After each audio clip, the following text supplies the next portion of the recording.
So various vascular diseases include peripheral arterial diseases, acute limb ischemias. We differentiate that the peripheral arterial disease, it's mostly chronic, includes atherosclerosis and Burgess disease, whereas acute limb ischemia is mainly thrombotic events or embolus, which again is a complication, can be a complication of a thrombosis. There are aneurysms and carotid disease, but we'll not be discussing it today. And venous disease, earlier we used to have a lot of terminologies, CVI, varicose vein, deep vein thrombosis and all that. Now we use a single term, which we call as the chronic venous insufficiency. That includes everything. So we'll be talking about that. Chronic venous insufficiency. Okay, so obviously management, whenever we talk about, once we've done the clinical history and examination, and the next step is generally investigations. So let's talk about all the major investigations we use. So we have to evaluate the systemic as a body, as a person, and also we have to evaluate the local affected vessels. So we use a Doppler and a USG Doppler, and you will see that I have included both separately. Again, to emphasize, Doppler is just an auditory examination, which is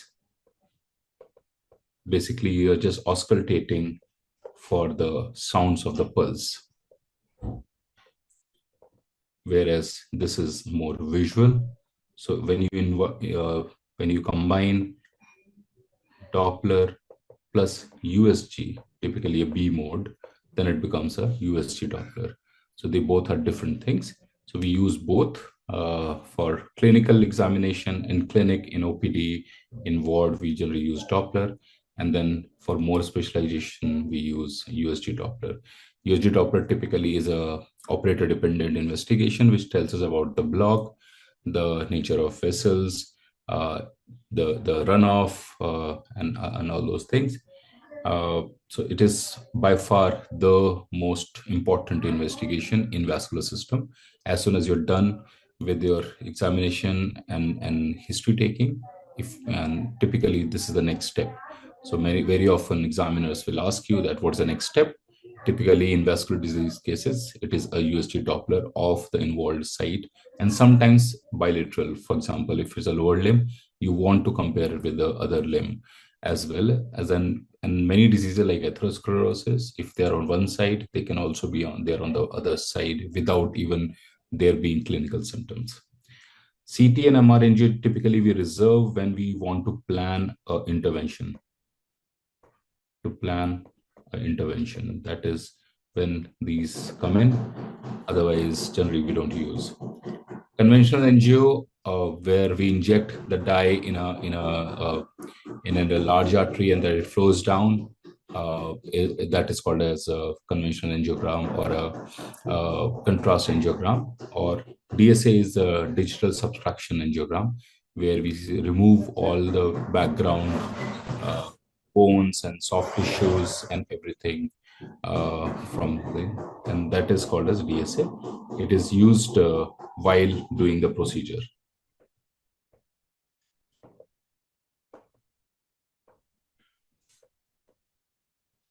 So this is the various investigations for local examination. Typically, these are overall. There may be some specific investigations for a particular disease, but broadly, this is the armamentarium which a surgeon generally has. Also, we need to evaluate most of these patients for a lot of systemic diseases like lipid disorders, like diabetes, anemia, and all that. So we have to do a lipid profile, we have to do a coagulation profile. If we want to do a surgery, then PSC is needed, a hemogram to make sure patient is not anemic, so mainly HB.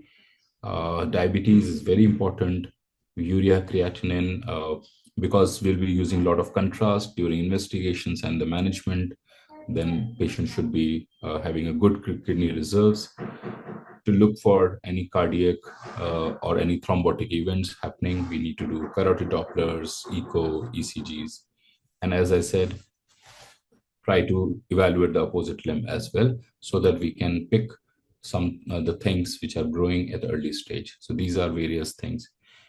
This is a typical duplex scan. Color coding can differ. Like typically blue is what coming towards the probe, and red is going away from the probe. That is the color coding of the flow.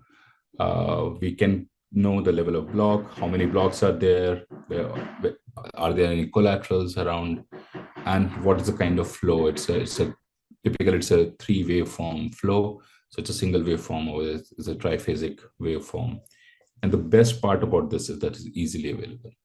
Yes, in India, because of the kind of rules and the restrictions around USG, but as a technology, it can be anywhere. It can be almost at every person's hand, if, let's say, the rules are allowing that. But yes, we have to follow the rules.